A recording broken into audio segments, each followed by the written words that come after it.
And welcome to another edition of the Southern Fried Podcast, a production of the Arkansas Democrat Gazette. I'm Rex Nelson, senior editor of the Arkansas Democrat Gazette. An old friend, Nate Coulter, has dropped by today to visit. Nate, thanks for coming in. Thank you, Rex. Operative word there is old, I guess. You had to tell everybody in your column a few weeks ago how old we are. Yeah. Sorry about that. I think we're... But you're 1 month older than I am. I was going to say, we're within a month of each other. You got a birthday a week from today. Yeah, absolutely. So we're within a month of each other. We're both Southwest Arkansas boys. So got a few things in common. You're a lot smarter than I am, so not everything in common. You grew up in a big city. Arkadelphia was a huge metropolis compared to Nashville, Arkansas when I was a kid. Nashville, Arkansas. We may talk about Nashville later, but we're going to talk mainly about your job as executive director of the Central Arkansas Library System. I guess where I wanted to start is kind of talk about libraries and the role they played in your life. I know, and we will go back to Southwest Arkansas. They played a role in my life. Arkadelphia's got this classic old library building. I know you've seen it with the white columns. In fact, when the Women's Library Association built it, one of the speakers they brought in to raise money to build the facility was William Jennings Bryan. Came in and gave a speech, which I've always loved. Yeah, exactly. Now, that's not where he gave the Cross of Gold speech, but I'm sure he gave a later version of it there. But it was right next to my dad's store, which was in the old post office building there. So I would go over there and just spend all day in the summer. And they had this room called the Arkansas Room, and I was always this Arkansas history nerd, which I still am, and I remember they had the Gazette and the Democrat special editions they had put out in 1936 in honor of Arkansas centennial that year, and I would just spend hours reading all the stories in those. I was going to see if you had similar experiences with the library. Yes, I did. The library in Nashville was in the original courthouse that had been the site of the county government when they moved it from Center Point to Nashville. It was a 2 or 3 story building, stucco, with wood floors. I'll remember always. Sadly, they've torn that building down, but it had the jail in it still at that time in the back. But my mother would take me in there. Everybody has a story like this, and sadly, as fathers, it was usually the mothers who were in our generation who were taking their kids to the libraries. I think that's changed a little bit. But my mother would take me regularly, and she would steer me to some books, but I generally was inclined towards sports books. There was a series of history books for children, juveniles.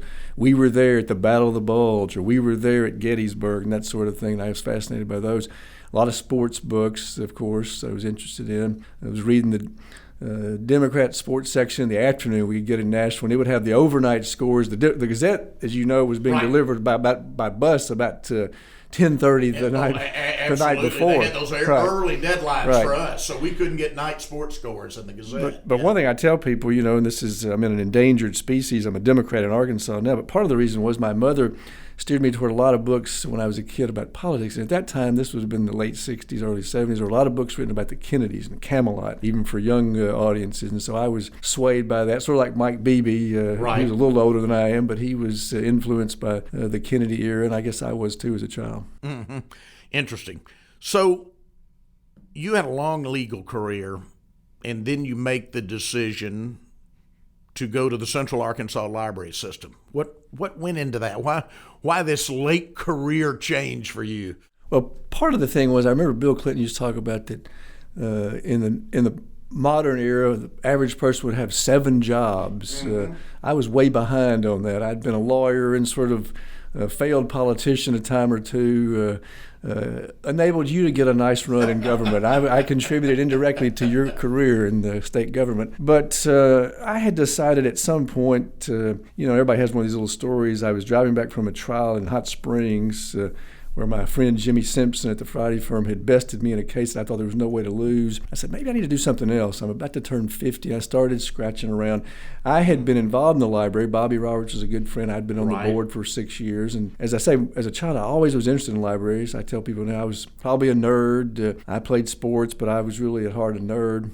Books also had a lot to do with my being a lawyer. I remember reading To Kill a Mockingbird, and like a lot of kids who go to law school, I thought I was going to be an Atticus Finch in a small town. Turned out that's not what practicing law is always about. Your son in Austin will find out some of that. But he's going to teach. Yes, I tell people who come to me now and say they want to go to law school, or their son or daughter does, have them hang out with a lawyer a day or two, see what they do. But I reached a point where I thought I could do something that was a little less adversarial. You know, being a trial lawyer is always confrontational. Somebody's either after your client or you're after somebody else's client. And there's a lot of inherently controversial and adversarial things. I was looking for something that was a little less so. The library was appealing in part because a lot of the same issues that are interesting to lawyers. The library is fundamentally about self-governance, having everybody get access to information that theoretically helps us all be better citizens. That's sort of a lawyer's role in trying to get everybody access to the courthouse. There are a lot of issues that librarians deal with, intellectual freedom, privacy, that are also related to what lawyers care about, First Amendment issues and the like. So there was some overlap, and I had some familiarity with this library, and Bobby Roberts had done a great job in transforming it as a anchor in the community and giving it a new image in this community. And thankfully, the taxpayers had always responded to invest in building libraries around the community. So it was a very alluring library system to try to get involved with. Yeah. So you make this change, and similar experience, why I said late career. You know, when I decided to come back to this newspaper after 21 years away on a full-time basis 4 years ago, I was 57, and I was going around giving talks and describing it as my midlife crisis. And my wife keeps me humble. She said, if it's your midlife crisis, you're going to have to live to 114 years old. So I think it's an old life crisis. So somebody, Fred Erstries, a friend of mine, said he was having lunch the other day with somebody, and they said, well, you know, we're all in the fourth quarter. Fred said, no, I think I'm in overtime. So anyway, you go over there. Talk a little bit about some of what you faced, challenges you faced.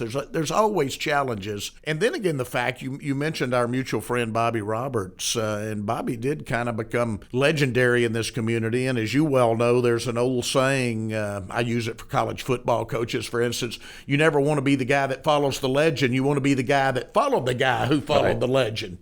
You followed the legend. I'd rather followed Nick Saban at Alabama than to have followed Bobby Roberts at Cal's probably. But yeah, he had done a lot of things that were helpful in changing the trajectory of the library. I got there as somebody who had loved libraries, loved books, loved educational things. I had teachers in my family and all varieties, and was fascinated by its mission. I didn't really have much experience with dealing with organizations. The library, for all its virtues, is still a fairly large organization, which means there's some bureaucracy. There's a chain of command. You have to work through that, and that was unusual for me. And lawyering is a very flat hierarchy. You know, you talk to the client, you talk to witnesses, you talk to the judge, but there's not a chain of reporting. And so I had to learn a lot of lessons about that sort of thing that I had no facility for or background for. Right. Now you are asking for a millage increase this fall. You mentioned that Bobby was pretty successful through the years. Talk a little bit about how you came to that decision, the needs that you hope to meet with this, and why you think the timing is right to go ahead and do this now. Well, let me tell one backstory on that, too, that your guest last week interviewed Bobby, and sort of Bobby's valedictory in early March of 16 as he was on his way out. I sort of job shadowed Bobby for about 6 weeks. He was kind enough to stay over after I got there, and then he left. But on the way out, he had a packed audience at the Robinson Theater, the library's theater. Yeah. And he got up and said, well, you know, Nate's going to have a tax millage issue within the next 3 or 4 years.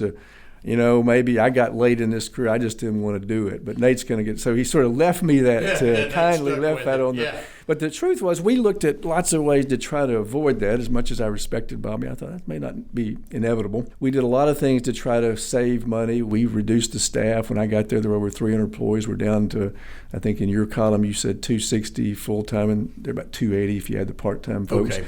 We've reduced, you know, in other words, we're down about 8.5% employees. We've saved hundreds of thousands of dollars on not filling some positions that became open. We eliminated a few, 3 part-time archivist positions, but we largely were looking for ways to save money. We brought some of the housekeeping in-house. We brought some of the lawn and garden or the groundskeeping in-house, looking for any and every way we could. That's sort of my dad, the Main Street merchant in Nashville's way. Every dollar you save, just like a dollar you earn, Nate, he taught me. So we went through all that. We've reached a point where we can't save our way out of it. We've got to look for other revenues. One of the structural problems we've had is that the temporary solution in these struggles through the years had been, let's go refinance some bonds.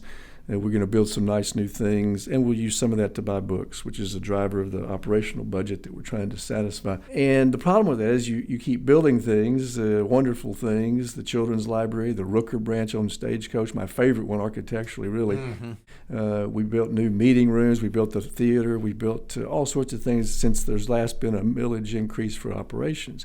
Well, as everybody knows, if you get a bigger house or you get another house or you get other things, you really are adding to your operational expenses, and we didn't do anything to address that. So we're going to try to address that, asking for a modest increase that'll raise the average property's taxes about $14 or $15 a year. What I would hope to do, because we're not still in a building mode that Bobby was so expertly leading for 15 or 20 years, and we've got libraries in most all the neighborhoods where we need them, is that we would go back sometime next year and reduce the commitment to capital millage. Taxpayer probably doesn't care whether part of our money's going to operations and part of it's going to capital, but if we can come back and reduce that, it'll probably be about a net wash. That's a complicated thing that we don't want to get too much into the weeds before we get there, but I think if we can successfully get some of the money reallocated to operations, we can fix this structural problem we've had for a number of years. And as I've noted, the cost of sort of the modern library's panoply of services is going up. I've got kids, age of your kids. I've got friends, my peers, your peers, some of whom want to read stuff digitally, listen to audiobooks, some of them who just won't do any of that. They just want a book in their hands. And interestingly, it's not an age thing. My kids want books in their hands. Mine too, and a lot of older people I know want to travel lightly, so they want to be able to load it on their Kindle, and they want to listen to audiobooks.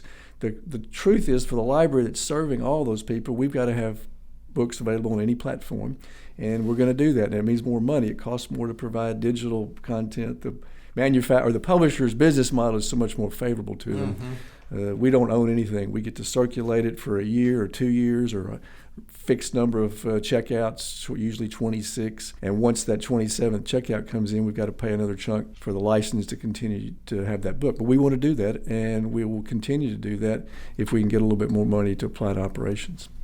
I know one thing that a modern library system like yours absolutely has to do in this day and time, and that is also private fundraising. I mean, you're out there doing that in addition to what you get from the millage, and you just had a wonderful announcement from the Wingate Foundation. Talk about that. Yes, I think I'm glad that Joe Flaherty, your reporter on our beat, picked that up yesterday. It was a splendid story, but it illustrates, I think, this sort of public-private partnership. That Wingate generous grant of about $225,000 will let us do several things. One, we're going to hire some what we would call digital navigators. A lot of people are not digitally sophisticated. I'm not. I have kids who help me learn things and get things, but a lot of people don't have access to connectivity. They don't have the devices. And you can give them a device at the library. We're now checking out mobile hotspots. But if they don't know how to use it, you really haven't done enough for them. So we're going to get 2 staff members with the Wingate funds to help with people, just to answer questions. Anybody and everybody can come in and we'll help you. We're also going to put some money into furthering our community outreach. I think you described this in your wonderful column a couple of Saturdays ago. We, as a part of the strategic plan in 2019, focused on let's try to get out in the community. Let's find people who would use the library if they knew more about it, and maybe we have to take it to them. We hired a couple of liaisons, one to the African American community, one to the Latina community, and we're going to do more of those. We send out these vehicles where they're essentially hotspots on wheels. We've got one of those. We're going to upgrade those, and then we're going to do some art in libraries. One of the things the Wingate folks like is art, and that's one of the most popular programs we have at all of our branches. Art classes, just people come in and paint. President Bush became a painter famously absolutely. after. All of us have some struggling Picasso inside us, perhaps. You'll be glad to know I've stayed in good enough just to stay on the Christmas card list. George W. Bush's are one of his paintings every year on the front of his Christmas card. And my wife's a native Texan, as you know, and they're usually Texas scenes, so she has them framed. So we've actually got them all over the house. Yeah. My last trip to Crystal Bridges was to see his exhibit up there a couple of years or so ago. Yeah.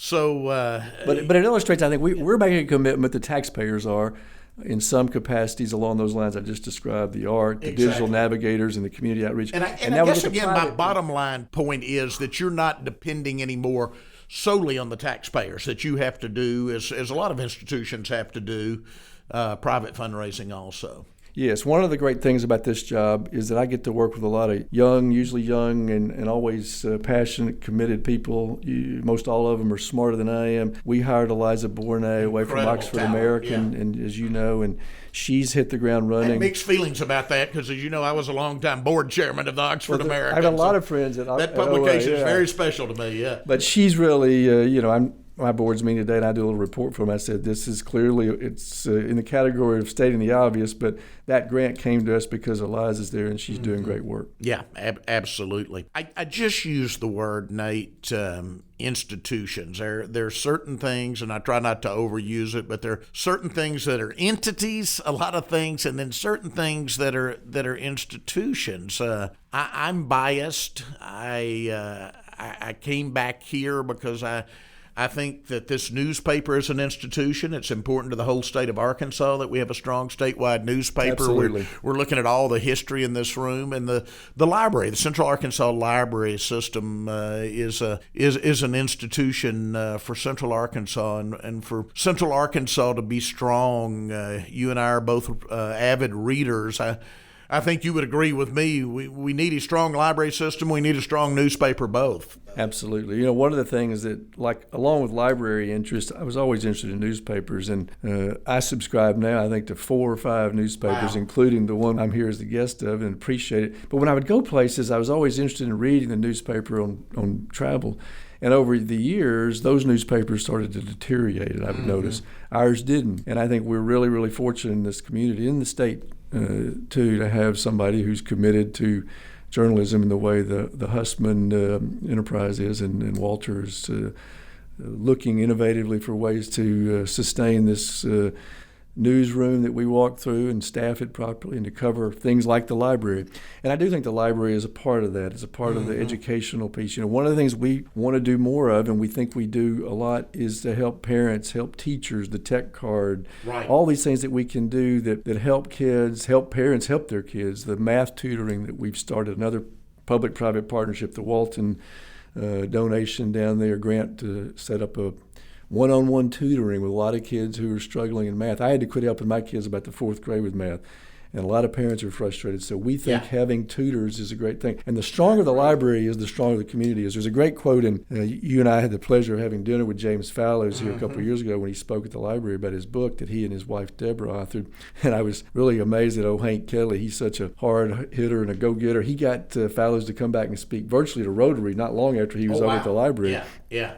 But Fallow's wife has this great line in that book, said when they would visit one of these towns that they flew all over the country for 2 or 3 years visiting to chronicle in the book, one of the first places they would go would be the Chamber of Commerce. They'd go to the newspaper, they had one, the radio station, but they would always go to the library because she said you can tell a lot about the soul of the community by visiting the public library. And I get really encouraged when people who move here oftentimes or come through here say to me, I came to Little Rock from Iowa or Wisconsin, and I was really shocked that the library is so good here.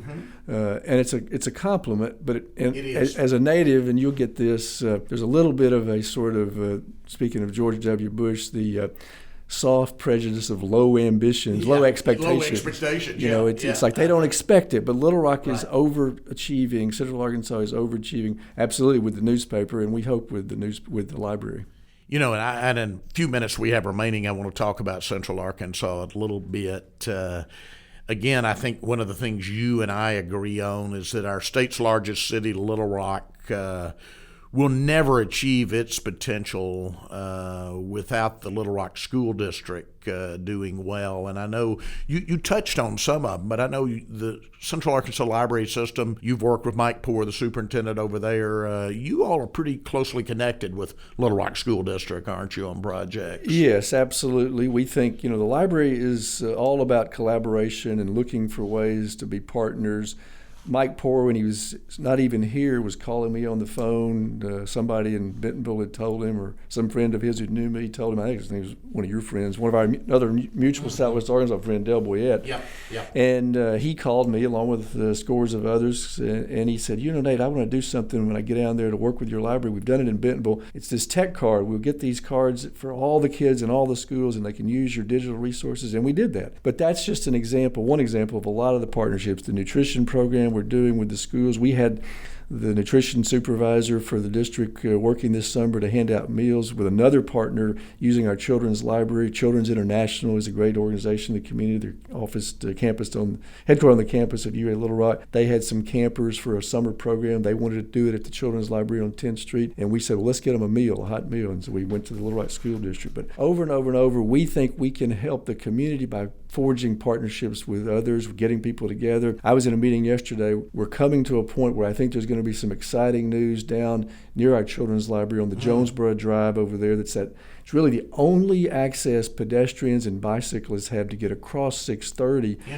from a long stretch at about University, hazardous as that is, back down to Pine and Cedar. And the zoo's on the north side, War Memorial's on the north side. Lots of great things going to be happening there if the city sales tax passes. And the children's library's on the south side. And we want to get people coming back and forth. So we put up a little money about a year ago to hire architects to do a bunch of redesign down there. There's now some promising hope that we're going to get some federal money, to redo that bridge. The highway department's got to sign off on it. A lot of things got to happen. But that's just one of the examples. The library said, look, we've got a little money from a grant on safe routes to parks. Let's spend that to get some architects. We were working with the city, and this is flowering, and I think it's going to yield some really great benefits to the neighborhood down there. That's and to exciting. The kids who want to come back and forth to the zoo, want to come to the library. Right. But that's one of the places where the library can't do anything by itself, but if we can get people together with the school district, with the zoo, with other organizations in the community, we're going to make Central Arkansas a lot better place to live for all of us.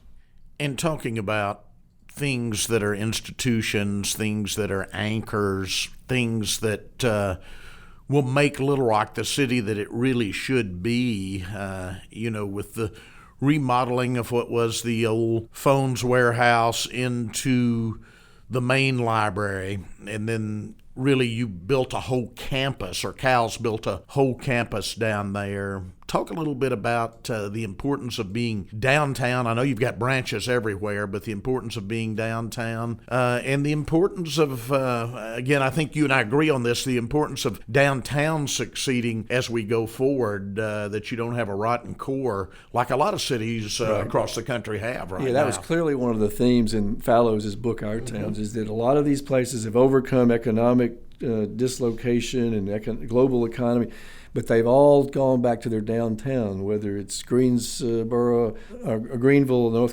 South Carolina, any place in the country. They all situate their revitalization along their rivers, along their downtowns, and I think that's one of the great things. Bobby won't,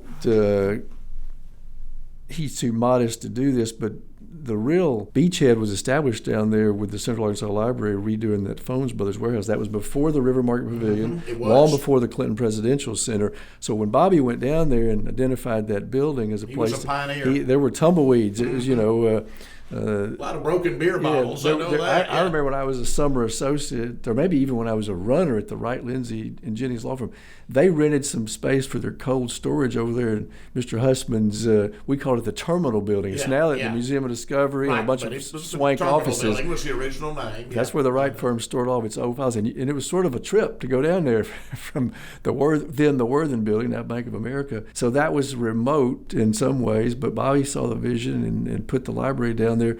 and a lot of other things have ensued. So again, I think the library was an important part of the puzzle. But yes, the importance of downtown, and the library's invested, the taxpayers invested a lot of resources down there with the theater, with the Roberts Library that's focused on art and history. We have this wonderful resource that Bobby and others helped establish probably about 15 years ago now, the Encyclopedia of Arkansas. Mm-hmm. It's one of the largest online encyclopedias in the country. It's the only one, by the way, that's housed by a public library. Online resource. Yes. You've heard me say before, but I mean that sincerely as somebody who writes about Arkansas all the time. Yeah, there was a story at the last Summer Olympics on the front page of the sports section chronicling all the Arkansas Summer Olympic gold medal winners. And the site was to the Arkansas Encyclopedia of Arkansas. Mm-hmm. And that's a resource the library provides. And its staff is downtown. They generate about 400 articles, entries a year. We're now over 6,000 entries. Wow. And it's very reliable, and it's used maybe 4,000 or 5,000 times a day. Somebody, students, teachers, just people doing articles and research like you do. It's just a very, very valuable resource, and it's downtown. I was actually using it yesterday when writing about Calico Rock, of all places. So this is an example of where you're serving the entire state, yes, and not just Central Arkansas, not just your footprint. Yes, and there somebody posted. I'm not on Facebook, but my wife is, and so showed me last night a photo. Somebody had been in the research room at the Butler Center, it's in the Roberts Library.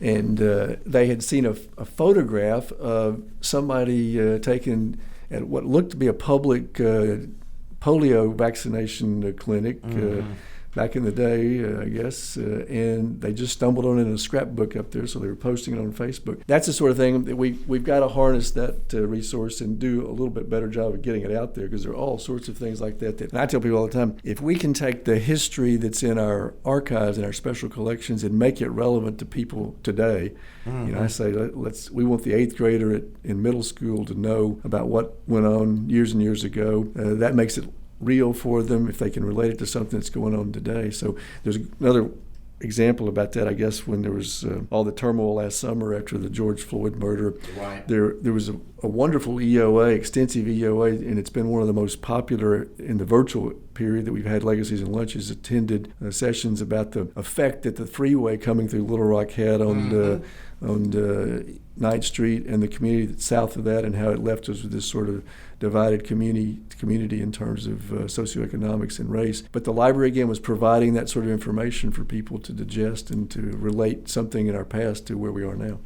Central Arkansas Library System is such an institution, and that makes you automatically a Central Arkansas leader. And I wanted to touch before we went, as you know, I'm also kind of a nerd about things like census figures, and I've just been spending hours with the census figures as we saw 53 of the 75 Arkansas counties lose population in the last 10 years. Basically, you have 3 growth areas left in Arkansas. It's Northwest Arkansas, what I now call the Jonesboro-Paragould corridor, because those have kind of grown together. They've eaten up Goobertown in between and kind of grown into one metro area. And then the Little Rock metro area, Pulaski County and surrounding counties here, those were your real growth areas, and I think those are probably your only 3 really strong growth areas. So it's important that all 3 do well. And Nate, sometimes I think we do ourselves a disservice in saying, boy, we're not anywhere near Northwest Arkansas levels, because very few places in the country are near Northwest Arkansas levels. But if you look instead, an example that I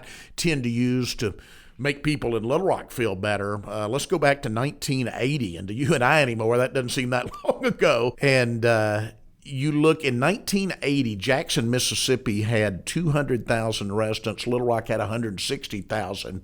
It's exactly the opposite now. And so we've seen Little Rock over those 40 years gain 40,000. We've seen Jackson lose 40,000. Birmingham continues to lose population. Huntsville just became the biggest city in the state of Alabama, believe it or not. So you compare to comparable cities like Jackson, Birmingham, Little Rock's doing okay. We passed 200,000. But again, I think it's incumbent that we have strong institutions like CALS to really pick that up and keep that going into the future. And it's important, I think, to the whole state that the state capital do well because, as I told my friends in Northwest Arkansas, and you and I have got a bunch up there, but they can't carry this whole state by themselves.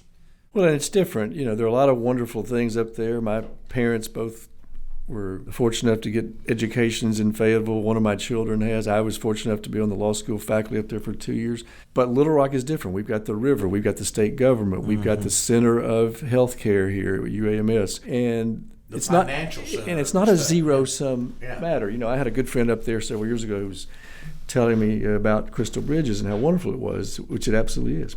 And he said, this is bigger than the Clinton Presidential Center. And I said to my friend, that's like comparing your two children.